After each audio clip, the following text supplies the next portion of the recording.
Hello, my dear first P students. Today we are about to discuss one more small poem, that is what Farmer's Wife. ಹೌದಾ examination point of view ಇದು ಕೂಡ ಬಹಳ important ಆಗಿರುತ್ತೆ. ಹೀಗಾಗಿ ಸ್ವಲ್ಪ ಇದ್ರ ಬಗ್ಗೆ ನಮಗೆ ಓದ್ಕೊಂಡಾಗ ಕೆಲವೊಂದು ಗೊಂದಲ ಕೂಡ ಉಂಟಾಗಿರ್ತವೆ. ಸೊ ಅವನ್ನೆಲ್ಲ ಈಗ ನಾವು ಕ್ಲಾರಿಟಿ ಮಾಡ್ಕೊಳ್ಳೋಣ. ಹಾಗಿದ್ರೆ ಫಸ್ಟ್ ನೋಡಿ, according to the speaker in the farmers wife who is the poor sinner. ಇಲ್ಲಿ ಎರಡು ಕ್ವಶನ್ಸ್ ಬಹಳ ಕೇಳ್ತಿರ್ತಾರೆ. ಒಂದು ಪುವರ್ ಸಿನ್ನರ್, ಇನ್ನೊಂದು ವರ್ಚ್ಯೂಯಸ್ ಅಂತೇಳಿ. ಇವೆರಡೂ ಕೂಡ ಬಹಳ ಇಂಪಾರ್ಟೆಂಟು. ಹಾಗಿದ್ರೆ ವರ್ಚ್ಯೂಸ್ ಅಂದ್ರೆ ಯಾರು, ಪುವರ್ ಸಿನ್ನರ್ ಅಂದ್ರೆ ಯಾರು? ವರ್ಚ್ಯೂಸ್ ಮೀನಿಂಗ್ ಅಂದ್ರೆ ಏನು ಫಸ್ಟ್ ಆಫ್ ಆಲ್ ತಿಳ್ಕೊಬೇಕು. ದಿಸ್ ಈಸ್ ವಾಟ್ ಲಕ್ಕಿ ಅಂತೇಳಿ, ಅದೃಷ್ಟವಂತ ನೀನು, ಲಕ್ಕಿ ಫೆಲೋ ಅಂತಂದಂಗೆ. ಯಾರು ಅದೃಷ್ಟವಂತ ಅಂದ್ರೆ this is what year farmer. ಯಾಕೆ ಫಾರ್ಮರ್ ಅದೃಷ್ಟವಂತ ಅಂತ ಅರೈಸ್ ಆಗ್ಬೋದು ಕ್ವಶನ್. ಯಾಕಂದ್ರೆ ಹೋದವ್ರು ಹೋಗ್ಬಿಡ್ತಾರೆ ಪಾಪ, ಹೌದಾ? ಹಿ ಕಮಿಟೆಡ್ ಸುಸೈಡ್. ಬಟ್ ಸುಸೈಡ್ ಆದ್ಮೇಲೆ ಆ ಪಾಪ ಆ ಲೇಡಿ ಎಷ್ಟೊಂದು ಫೇಸ್ ಮಾಡಿರ್ಬೋದು ಪ್ರಾಬ್ಲಮ್. ಹೀಗಾಗಿ ಅವಳ ಪುವರ್ ಸಿನ್ನರ್, ತುಂಬಾ ಪಾಪಿ ಅಂತಂದಂಗೆ.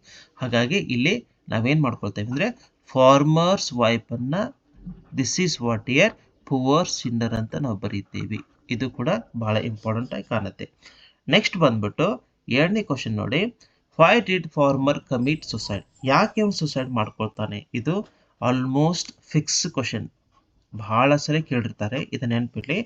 ನೋಡಿ, ಯಾಕೆ ಅವನು ಸುಸೈಡ್ ಮಾಡ್ಕೋತಾನೆ ಅಂದ್ರೆ because first point you have to write, he was unable to repay the ಡೆಬ್ಟ್. ನೋಡಿ, ಸಾಲವನ್ನ ರಿಪೇ ಮಾಡಕ್ ಆಗುದಿಲ್ಲ ಒಂದು. ಎರಡನೇದು, not ready to bend he seat before creditors. Creditor ಅಂದ್ರೆ ಸಾಲ ಏನ್ ಕೊಟ್ಟಿರ್ತಾರಲ್ಲ ಅವ್ರ ಮುಂದೆ ಏನೋ ತಲೆ ತೆಗಿಸ್ಲಿಕ್ಕೆ ಸ್ವಲ್ಪ ಇದು ಮಾಡ್ಕೊಂಡ. He was not ready to bend his head and he was not ready to stretch out his hands. ಅಂದ್ರೆ ಏನೋ ವ್ಯಕ್ತಿಗಳಿಗೆ ಪ್ರಾಬ್ಲಮ್ಸ್ ಬಂದಿರ್ತಾರೆ, ಹೌದಾ? ಪ್ರಾಬ್ಲಮ್ಸ್ ಬಂದಾಗ ಇನ್ನೊಬ್ಬರ ಕಡೆ ಸಹಾಯವನ್ನ ಕೇಳೋದು ಎಲ್ಲರ ಮನಸ್ಥಿತಿಗಳು, ಹೌದಾ? But this person he was not ready to stretch his hands, ಏನೂ ಕೇಳೋದಿಲ್ಲ. ಸೊ ಡೈರೆಕ್ಟ್ಲಿ ಡಿಸಿಷನ್ ತಗೋತಾನೆ ಅಂದ್ರೆ he committed suicide. And finally he was unable to sell his cotton crops. ಹೌದಾ? ಕಾಟನ್ ಕ್ರಾಪ್ಸ್ ಏನಿರುತ್ತಲ್ಲ ಆ ಬೆಳೆಗಳನ್ನ ಸರಿಯಾಗಿ ಕೂಡ ಮಾರೋದಿಲ್ಲ. ಇದು ಕೂಡ ನಾವು ಮೆನ್ಷನ್ ಮಾಡಬೇಕಾಗತ್ತೆ. ಓಕೆ, ಸೊ ಹೀಗಾಗಿ ಇವೆಲ್ಲ ಪಾಯಿಂಟ್ ಕೂಡ ಇದಾಗತ್ತೆ. Next one, the farmer committed suicide by. ಇದು ಕೂಡ ಇಂಪಾರ್ಟೆಂಟ್ ಆಗುತ್ತೆ, ಮಲ್ಟಿಪಲ್ ಚಾಯ್ಸ್. ಹಾಗೆ ಹೀಗೆ ಸುಸೈಡ್ ಮಾಡ್ಕೊಂಡ ಅಂತ ಕೇಳ್ತಿರ್ತಾರೆ. ಅದಕ್ಕೆ ಹ್ಯಾಂಗಿಂಗ್ ಅಂತ ಹಿಂಗೆಲ್ಲ ಬರೋಂಗಿಲ್ಲ. He got suicide by taking poison. ಸ್ವಲ್ಪ ನೆನಪಿರ್ಲಿ, ಮಲ್ಟಿಪಲ್ ಚಾಯ್ಸ್ಗಳು ಬರುತ್ತೆ.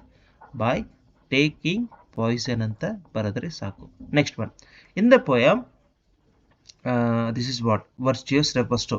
ಇದೇ ಹೇಳಿದೆ, that is what farmers wife ಅಂತ ಬರಿತೇವೆ. ನೆಕ್ಸ್ಟ್ ಒನ್, ಫಿಫ್ತ್ ಒನ್, ಬಹಳ ಇಂಪಾರ್ಟೆಂಟ್ ಇದು, 2 ಮಾರ್ಕ್ಸ್ಗೆ ಕ್ವಶನ್ ನೆನಪಿರಲಿ.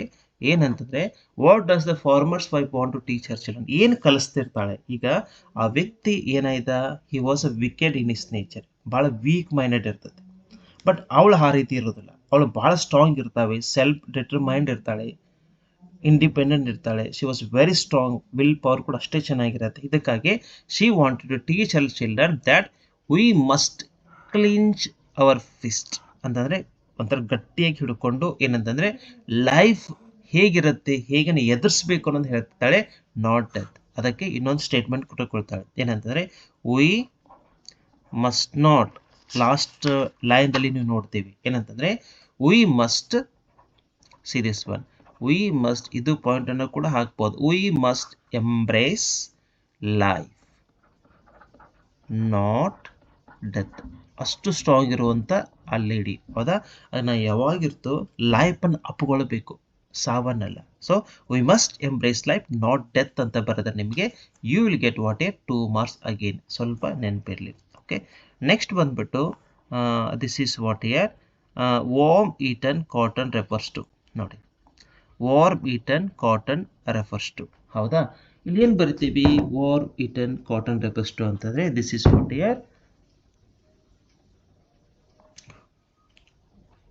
ಏನು ಬರಿಬಹುದು ಇದಕ್ಕೆ, ದಿಸ್ ಇಸ್ ಫಾರ್ ಚಿಲ್ಡ್ರನ್ ಅಂತ ಕೂಡ ನಾವು ಬರಿತೀವಿ. ಅಂದ್ರೆ ಆ ಮಕ್ಕಳು ಪೂರ್ತಿ ಅನಾಥರಾಗಿರ್ತಾರೆ, ಯಾರು ಇಲ್ಲ ಅವ್ರಿಗೆ ಪಾಪ, ಹೌದಾ? ಹೀಗಾಗಿ ಅವ್ರ ಸ್ಥಿತಿ ಸದ್ಯಕ್ಕೆ ಆಗಿದೆ ಅಂತ ಹೇಳಿ ಇಲ್ಲಿ ಪೋಯಿಟ್ಟು ರೆಫರ್ ಮಾಡ್ತಾ ಇದ್ದಾರೆ. Okay, this is what year the cotton crop related to the children only ಅಂತ ನಾವು ಮೆನ್ಷನ್ ಮಾಡ್ಕೋಬೇಕಾಗತ್ತೆ, ಹೌದಾ? ಓಕೆ, ನೆಕ್ಸ್ಟ್ ನೀವು ಟೆಕ್ಸ್ಟ್ ಬುಕ್ಕಲ್ಲಿ ಕೂಡ ನೋಡ್ಬೋದು ಈ ರೀತಿ ಕ್ವಶನ್ಸ್ಗಳು. Next what does the farmer mean by harvest my womb ಅಂದರೆ this is what refers to 4 children ಅಂತ ನಾವು ಬರಿಬೇಕು. ಎಷ್ಟು ಮಕ್ಕಳು ಅಂತಂದಾಗೆ ಹಾರ್ವೆಸ್ಟ್ ಆಫ್ ಮೈ ಓಮ್ ಅಂತಂದ್ರೆ ಅವಳ ಏನು ಮಕ್ಕಳು. This is what 4 children. ಹೌದಾ? Okay. Next one how many children ಅಂತ ಬಂದಾಗ as it is question 4 children ಅಂತ ನಾವು ಬರಿತೀವಿ. ಹೌದಾ? ನೆಕ್ಸ್ಟ್ ಬಂದ್ಬಿಟ್ಟು this is the phrase bend head refers to ಏನಂತಂದ್ರೆ this is what physical deformity ಅಲ್ಲ, ಅಗ್ರೆಸಿವ್ ಅಲ್ಲ, submissive nature of women in general ಅಂತ ಬರೆದ್ರೆ ಸಾಕು. Next one what series of contest does speaker draw between herself and her husband. ಏನೇನು ಅವರಿಬ್ಬರು ನಡುವೆ ವ್ಯತ್ಯಾಸ ಇತ್ತಂತಂದ್ರೆ the speaker her husband was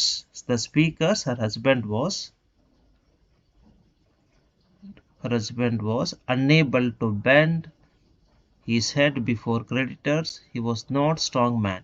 but ನೋಡಿ ಅವನು ಸ್ಟ್ರಾಂಗ್ ಮ್ಯಾನ್ ಇರೋದಿಲ್ಲ, ಸ್ವಲ್ಪ ವೀಕ್ ನೇಚರ್ ಇರುತ್ತೆ, ಹೀಗಾಗಿ ಅವನು ಸುಸೈಡ್ ಮಾಡ್ಕೋತಾಳೆ. But she was not like that. She was very strong. She can manage the life and she can suggest to the children that we must embrace life not death. ಇಷ್ಟು ಬರೆದ್ರೆ ಸಾಕು. Very important question ಇದು. ಹೌದಾ? ಏನು actually ಕಲಿಸ್ತಾಳೆ ಅಂತಂದಾಗ ನಾವು ಇದನ್ನೆಲ್ಲ ಬರಿಬೇಕಾಗತ್ತೆ. ಇದು ಕೂಡ ಬರಿಬೋದು. ಬಟ್ ಇಲ್ಲಿ ಕ್ವಶನ್ಸ್ ಏನು ಕೇಳಿದ್ದಾನೆ, ಇಬ್ಬರು ನಡು ಕಂಪ್ಯಾರಿಸನ್ ಕೇಳಿದ್ದಾನೆ. ಏನಿದೆ ಅಂತಂದಾಗ ನಾವು ಈ ರೀತಿ ತಗೊಳ್ಬೇಕಾಗತ್ತೆ. Okay, so here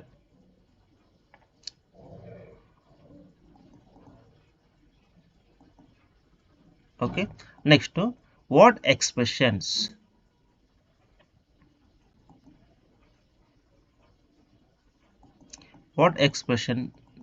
in the poem bring out the contrast between the speaker and husband plight. ಅವರಿಬ್ಬರು ನೋಡಿ ವ್ಯತ್ಯಾಸ ಕೇಳಿದಾಗ C being the man farmer could take all the problems. ನೋಡಿ ವ್ಯಕ್ತಿಗಳಿಗೆ ಸಮಸ್ಯೆಗಳು ಬರ್ತಾವೆ.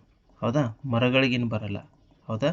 ಅದಕ್ಕೆ ಸಮಸ್ಯೆಗಳು ಬಂದಾಗ ನಾವು ಅದನ್ನು ಹೇಗೆ ತಗೋಬೇಕು, ಹೇಗೆ ಸೊಲ್ಯೂಷನ್ಸ್ಗಳನ್ನ ಕಂಡುಹಿಡಿಬೇಕು ಎಲ್ಲ ಕೂಡ ಪ್ಲ್ಯಾನ್ ಮಾಡ್ಕೋಬೇಕು. ಹಾಗಿದ್ರೆ ಏನೋ ಒಂದು ಸಮಸ್ಯೆ ಬಂದಂತೇಳಿ ಈ ರೀತಿ ಮಾಡ್ಕೊಳ್ಳೋದು whether it's a good? No. ಹೌದಾ? ಇಲ್ಲಿ being a husband, being a man, he has to take the responsibility. But ಅದನ್ನು ತಗೊಳ್ದೆ ಏನು ಮಾಡ್ತಿರ್ತಾನೆ ಅಂದರೆ ಹೀ ಕಮಿಟೆಡ್ ಸುಸೈಡ್. ಈಗ ಸುಸೈಡ್ ಅಂತ ಮಾಡ್ಕೊಂಡ. ಓಕೆ, ಬಟ್ ಪ್ರಾಬ್ಲಮ್ಸ್ ಏನಾದರೂ ಸಾರ್ಟ್ ಔಟ್ ಆಯ್ತಾ? ನೋ. ಆ ಪ್ರಾಬ್ಲಮ್ಸ್ ಎಲ್ಲ ಇವಳ ಮೇಲೆ ಶಿಫ್ಟ್ ಆಯಿತು. So this is a reason she has been suffering a lot.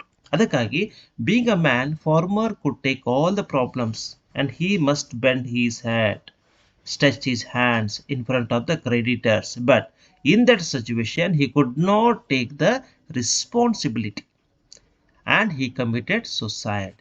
Being a woman, she has taken all the responsibility of 4 children and she started to teach her children that we must have a strong will power, okay, and we must embrace life not death. ಇದನ್ನು ಕೂಡ ಹೇಳ್ತಾಳೆ ಅವಳು. ಹೌದಾ? ಇವನ್ನೆಲ್ಲ ಕೂಡ ನಾವು ಪಾಯಿಂಟ್ಸನ್ನು highlight ಮಾಡಬೇಕಾಗುತ್ತಲ್ಲ ಎಕ್ಸಾಮ್ದಲ್ಲಿ. Okay, so ಈ ರೀತಿ ಕ್ವಶನ್ಸ್ ಬಂದಾಗ ನಮಗೆ ಆನ್ಸರ್ಸ್ ಮಾಡುವಂಥ ಮನೋಸ್ಥಿತಿಗಳು ಇರಬೇಕು. ಹಾಗಾಗಿ ಇಲ್ಲಿ ನಾವು ಕಲ್ತಿರೋದು ಏನಂತಂದರೆ ಟೋಟಲಿ ಈ ಪೋಯಮ್ದಲ್ಲಿ ಭಾಳ ಇಂಪಾರ್ಟೆಂಟ್ ಆಗಿ ಕಾಣ್ತಾ ಇರೋದು ಏನಂತಂದರೆ ಫಸ್ಟ್ ಒನ್ ಗೊತ್ತಿರಲಿ, ವರ್ಚ್ಯೂಯಸ್ ಅಂದರೆ ಯಾರು. This is what very important ಒಂದು. ನೆಕ್ಸ್ಟ್ ಒನ್ ಸಿನ್ನರ್ ಅಂದರೆ ಯಾರು, ಮೇನ್ ಪಾಯಿಂಟನ್ನು ಅಷ್ಟೇ ಹೈಲೈಟ್ ಮಾಡ್ತಿರ್ತೇನೆ. ವರ್ಚ್ಯೂಯಸ್ ಲೇಡಿ ಅಂತಂದರೆ this is none other than farmers. Okay, sinner ಅಂತಂದರೆ this is what her farmers wife ಅಂತ ನಾವು ಬರಿಬೇಕಾಗತ್ತೆ. ಹೌದಾ? ಅದ್ರ ಜೊತೆಗೆ ವೈ ಹಿ ಕಮಿಟೆಡ್ ಸುಸೈಡ್. ನೋಡಿ ಇದು ಕೂಡ important. Why he committed suicide ಅಂತಂದು ಬಂದಾಗ ನಾವು ಬರಿಬೇಕಾಗತ್ತೆ. ಏನಂತಂದರೆ what is those reason. Unable to bend his hand, unable to stretch his hand and his cotton crops, okay, were not sold properly. So this is the reason he got committed suicide. ಒಂದು ಹೇಗೆ suicide ಮಾಡ್ಕೊಂಡ ಅಂತಂತಂದಾಗ ಅದನ್ನು ಕೂಡ ನೀವು ಬರಿಬೇಕಾಗತ್ತೆ. ಏನಂದರೆ by taking Poisson ಅಂತ ಕೂಡ ನೀವು ಮೆನ್ಷನ್ ಮಾಡಬೇಕಾಗತ್ತೆ. ಇದು ಕೂಡ ಇಂಪಾರ್ಟೆಂಟು. ನೆಕ್ಸ್ಟು ಇನ್ನೂ ಕೆಲವೊಂದು ಕ್ವಶನ್ ಕೇಳ್ತಿರ್ತಾರೆ. When he was the state of drunken mood what did he do ಅಂತಂದಾಗ ಅವಾಗ ಏನು ಮಾಡ್ತಾ ಅಂದರೆ he used to abuse, he used to revile, he used to kick, all these things the man used to do whenever he was in the state of drunken mood. ಇದು ಕೂಡ important ಆಗುತ್ತೆ. Next ಇನ್ನು 6th question ಬಂದ್ಬಿಟ್ಟು what did she this one, what did she teach her children. ಇದು ಕೂಡ ಬಹಳನೇ important ಕಾಣಾಗುತ್ತೆ. ಸ್ವಲ್ಪ ನೆನಪಲ್ಲಿ ಏನಂತಂದರೆ we should teach or she should teach. Here we must embrace life not death. Okay, and we must embrace life and the struggle for life, because this is the life is only the battle. We must live and we have to embrace the life ಅಂಥೇಳಿ ನಾವು ಬರೆದ್ರೆ ಸಾಕು. So this is very important. So ಎಲ್ಲ ಕೂಡ ನಿಮ್ಮ examination point of ವ್ಯೂದಿಂದ important. Okay, ಇದ್ರ ಬಗ್ಗೆ ಸ್ವಲ್ಪ ಗಮನ ಇರಲಿ ಅಂತ ನಾನು ಹೇಳ್ಕೊಳ್ತೀನಿ. Thank you.